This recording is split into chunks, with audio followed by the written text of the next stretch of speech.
Bismillahirrahmanirrahim. Assalamualaikum warahmatullahi wabarakatuh. Sebelumnya perkenalkan, saya Yusuf Irfan, dosen dari Universitas Pelita Bangsa. Di sini saya akan sedikit memaparkan ringkasan dari strategi pembelajaran dan motivasi belajar.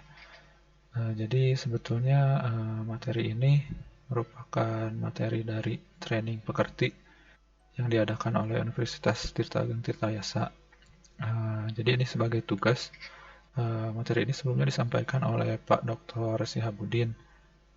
Kemudian saya ditugaskan dan peserta lain ditugaskan untuk membuat ringkasan mengenai materi strategi pembelajaran dan motivasi belajar. Berikut akan saya coba sampaikan. Pertama, definisi.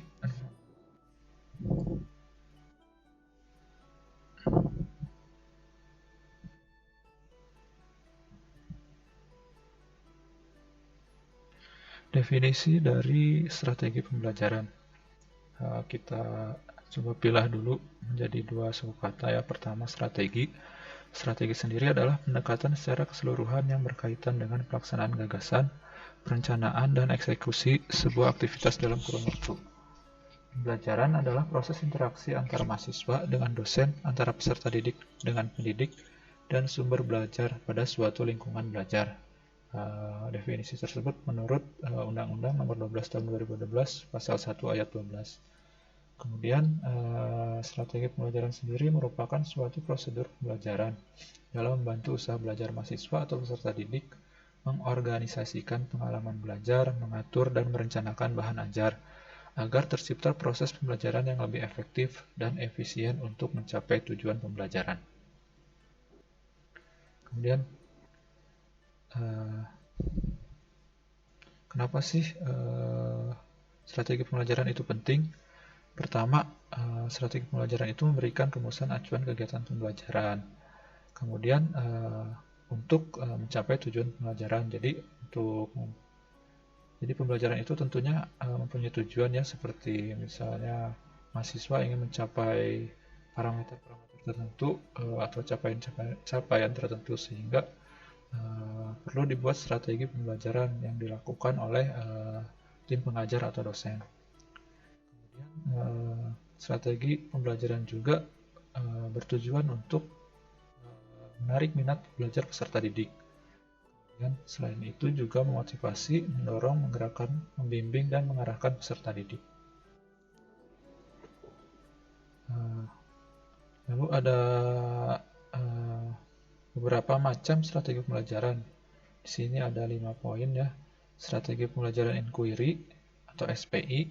Kedua, strategi pembelajaran ekspositoris atau SPE. Kemudian ketiga, strategi pembelajaran berbasis masalah atau SPBM. 4, strategi pembelajaran kooperatif atau SPK. Dan 5, strategi pembelajaran meningkatkan keterampilan berpikir. Untuk poin 1, SPI sendiri merupakan rangkaian kegiatan pembelajaran yang menekankan pada proses berpikir secara kritis dan analitis untuk mencari dan menemukan sendiri jawabannya dari suatu masalah yang ditanyakan. Proses berpikir ini biasanya dilakukan melalui tanya jawab antara dosen dan mahasiswa. Kemudian strategi pembelajaran ekspositoris. Strategi pembelajaran yang menekankan pada proses pemberian pengetahuan atau materi yang diberikan secara lisan atau verbal oleh dosen kepada mahasiswa yang ingin membantu mahasiswa agar menguasai materi pelajaran secara optimal dan efektif. Karena dalam sistem ini dosen menyajikan dalam bentuk yang telah dipersiapkan secara rapi, sistematik, dan lengkap, sehingga mahasiswa tinggal menyimak dan mencerna saja secara tertib dan teratur. Kemudian strategi pembelajaran berbasis masalah. Strategi pembelajaran ini memadukan beberapa kegiatan pembelajaran yang menonjolkan pada proses pemecahan masalah ilmiah. SPBM didasarkan pada psikologi kognitif yang dapat dibebaskan dari asumsi bahwa belajar adalah proses mengubah perilaku melalui pengalaman. Kemudian strategi pembelajaran kooperatif. Metode ini termasuk dalam rangkaian kegiatan pembelajaran yang dilakukan oleh mahasiswa dalam kelompok tertentu untuk mencapai rumusan tujuan pembelajaran. Pembelajaran kelompok adalah rangkaian kegiatan belajar yang dilakukan oleh mahasiswa dalam kelompok-kelompok tertentu untuk mencapai tujuan pembelajaran yang telah dirumuskan. Sistem penilaian ini dilakukan terhadap kelompok akan memperoleh Penilaian dilakukan terhadap kelompok akan memperoleh penghargaan atau reward jika kelompok tersebut menunjukkan prestasi yang dipersyaratkan. Kemudian, strategi pembelajaran meningkatkan keterampilan berpikir. Strategi ini diterapkan untuk mengutamakan kemampuan berpikir mahasiswa. Materi ini dapat berupa membimbing mahasiswa melalui proses menemukan konsep sendiri yang harus dikuasai oleh mahasiswa dengan cara terus-menerus melalui proses dialog dan menggunakan pengalaman mahasiswa. Agar strategi pembelajaran yang diterapkan oleh para dosen dapat berjalan maksimal, pentingnya pihak lembaga pendidikan meningkatkan sarana dan prasarana yang ada di sekolah, seperti mengembangkan perpustakaan, renovasi kelas, hingga memberikan pelatihan kepada dosen atau pendidik. Kemudian karakteristik proses pembelajaran sendiri ada yang karakteristiknya bersifat interaktif, kemudian inspiratif, menyenangkan, menantang, motivasi peserta didik untuk aktif, dan memberikan ruang yang cukup bagi prakarsa, kreativitas, dan kemandirian sesuai dengan bakat dan minat dan perkembangan fisik serta psikologis peserta didik. Kemudian motivasi belajar. Motivasi merupakan modal yang sangat penting untuk belajar. Tanpa ada motivasi, proses belajar akan kurang berhasil. Meskipun seorang memiliki kecakapan yang tinggi, mahasiswa atau siswa akan kurang berhasil dalam belajarnya jika motivasi lemah. Seperti mungkin sering kita temukan ya, mahasiswa atau siswa yang sebetulnya kemampuan dasarnya itu tinggi gitu. Tetapi modal dasar kemampuan yang tinggi tersebut tentu dapat dikalahkan oleh seorang siswa atau mahasiswa yang memiliki motivasi tinggi, meskipun siswa tersebut secara kemampuan dasar itu masih biasa saja gitu. Tapi karena memiliki motivasi belajar yang tinggi, seorang dapat mencapai prestasi yang sangat baik. Ciri-ciri motivasi belajar sendiri menurut Sadirman antara lain pertama tekun menghadapi tugas, dapat bekerja terus-menerus dalam waktu yang lama, tidak pernah berhenti sebelum selesai, atau bisa dikatakan konsisten ya, karena memiliki motivasi belajar yang tinggi. Kemudian ulet mungkin tidak beda jauh dengan tekun ya. Ulet dalam menghadapi kesulitan, tidak mudah putus asa, tidak memerlukan dorongan dari luar untuk berprestasi sebaik mungkin, tidak cepat puas dengan prestasi yang telah dicapainya. Kemudian menunjukkan minat terhadap bermacam masalah. Untuk orang dewasa, misalnya masalah pengenalan agama, politik, ekonomi, keadilan, pemberantasan korupsi, penentangan terhadap setiap tindakan kriminal, amoral, dan sebagainya. Kemudian seorang lebih senang bekerja mandiri. Kemudian cepat bosan pada tugas-tugas yang rutin, hal-hal yang bersifat mekanis berulang-ulang begitu saja sehingga kurang kreatif. Kemudian dapat mempertahankan pendapatnya kalau sudah yakin akan sesuatu, jadi dapat berargumen dengan dasar-dasar yang kuat ya tentunya. Kemudian tidak mudah melepaskan hal yang diyakini. Kemudian senang mencari dan memecahkan masalah soal-soal. Lalu bagaimana sih cara menumbuhkan motivasi belajar? Ini dapat dilakukan atau didorong oleh seorang pengajar atau dosen, seperti dengan cara pertama memberi angka. Guru dalam hal ini memerlukan unsur objektivitas dalam memberi nilai, yang hendaknya angka tersebut mencerminkan aspek kognitif, afektif, dan psikomotorik. Jadi seperti sistem penilaian, semakin tinggi nilainya semakin baik, jadi seseorang atau siswa tersebut akan tumbuh motivasinya untuk belajar. Kemudian dapat juga melalui memberi hadiah atau reward. Hadiah akan sangat menarik mahasiswa sebagai motivasi dalam melakukan suatu pekerjaan. Hadiah sebagai penguat terhadap motivasi belajar mahasiswa, seperti mungkin contohnya ketika mahasiswa sudah selesai menyelesaikan program studinya, tentu biasanya seseorang tidak hanya ingin sekedar lulus, mungkin ingin mencapai predikat cum laude atau lulusan terbaik dan lain sebagainya. Nah, predikat-predikat tersebut juga merupakan salah satu contoh untuk menumbuhkan motivasi belajar mahasiswa. Kemudian 3, kompetisi. Melalui kompetisi individu maupun kelompok digunakan untuk merangsang menguatkan motivasi belajar, seperti individu juara kelas atau kelompok melalui lomba-lomba.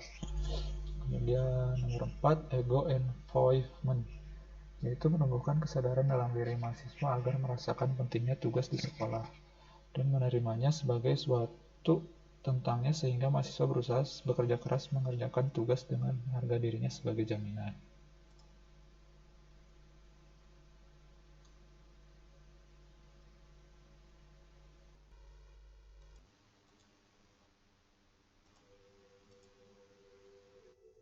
Kemudian memberi pujian. Secara psikologi, seorang pasti akan lebih senang dipuji daripada dilecehkan. Yang perlu diperhatikan, kualitas pujian hendaknya layak sesuai dengan prestasi. Bila berlebihan, dapat membuat mahasiswa besar hati dan tidak termotivasi untuk belajar.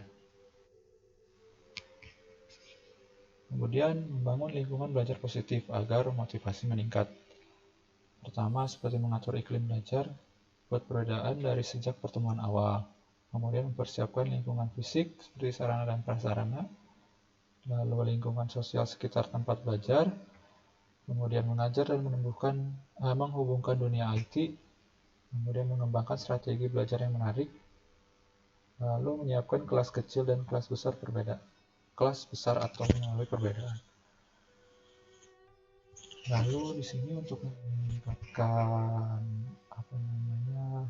strategi pembelajaran yang baik dan juga motivasi dapat melalui ARTS model atau ARCS, yaitu melalui attention atau perhatian, kemudian relevance atau relevansi, kemudian confidence atau kepercayaan diri, satisfaction atau kepuasan. Dan kegiatan untuk perguruan tinggi, ini tridharma perguruan tinggi ya. Pertama pendidikan, pengajaran, kemudian penelitian atau pengabdian, sehingga mahasiswa ini dituntut kemampuannya untuk berpikir bebas, kreatif dan inovatif, kemudian menuntut kemampuan berkaitan budi, menuntut karakter individu yang unggul secara intelektualitas, emosional dan spiritualitas. Lalu ini kesimpulan terakhir ya. Jadi strategi pembelajaran, kemudian meningkatkan motivasi, tentunya tujuannya adalah agar menjadi sukses. Kiat-kiat sukses sendiri terdiri dari beberapa poin. Ini ada melalui tujuan atau cita-cita. Jadi seorang dapat sukses karena dari awal orang tersebut memiliki tujuan atau cita-cita, sehingga seorang tersebut akan fokus untuk mencapai tujuannya. Lalu untuk mencapai cita-cita tersebut tentu diperlukan kedisiplinan, lalu konsistensi.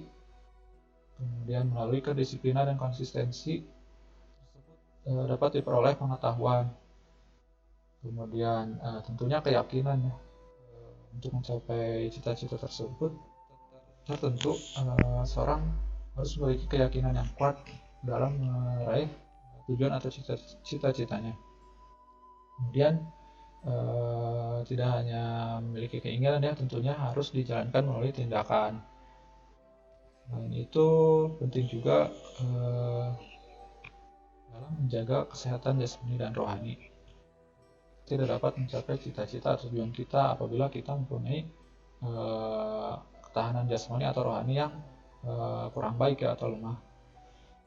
Kemudian simpulan dari materi tadi, pendidikan itu sepanjang hayat untuk terus mengembangkan kematangan diri dan tentunya untuk memaksimalkan pengabdian kita kepada Tuhan.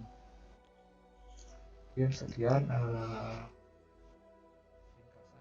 sudah coba saya susun, dapat bermanfaat. Terima kasih. Wassalamualaikum warahmatullahi wabarakatuh.